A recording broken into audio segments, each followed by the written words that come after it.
Hello friends, मैं advocate Tanisha आज आप लोग के लिए एक हाई कोर्ट का ऑर्डर लेके आई हूँ, जिस ऑर्डर में एडवोकेट्स और एक्यूज्ड के राइट्स के बारे में बताया गया है।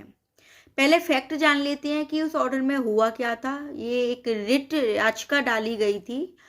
याचिका इसीलिए डाली गई थी, एक अभियुक्त की तरफ से जो एडवोकेट थे वो जेल में जाके अभियुक्त से मिलने गए। वहाँ जब जाके उन्होंने मीटिंग करी तो उनके सामने एक ऐसी परिस्थितियाँ आई तो उनको ये फील हो रहा था कि उनकी और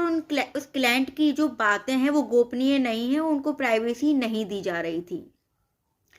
जब वो क्लाइंट से मिलके आ गए, उन्होंने याचिका डाली और उन्होंने एडवोकेट्स के राइट को लेके जो हमारा जेल एक्ट 1894 सेक्शन 40 में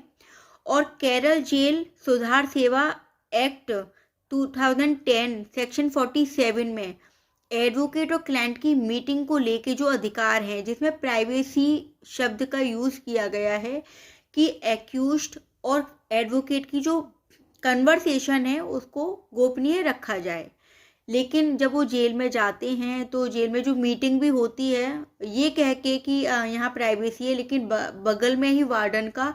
ऑफिस होता है और वार्डन जो उन दोनों के बीच का कन्वर्सेशन है वो पूरा सुनता है, तो वो प्राइवेसी के दायरे में नहीं आता। अब यहाँ क्या हुआ था, ऑर्डर हाई कोर्ट का ये हुआ है कि जब भी एडवोकेट जेल में अपने क्लाइंट एक्यूज्ड से मिलने जाएंगे तो रफ स्केच का यूज़ करेंगे, जिससे कि जो उनका कन्वर्सेशन है वह वार्डन या कोई थर्ड पर्सन ना सुन पाए और उनकी जो प्राइवेट टॉक्स हैं उनको कोई ना सुन पाए। रफ स्केच का यूज़ करके वो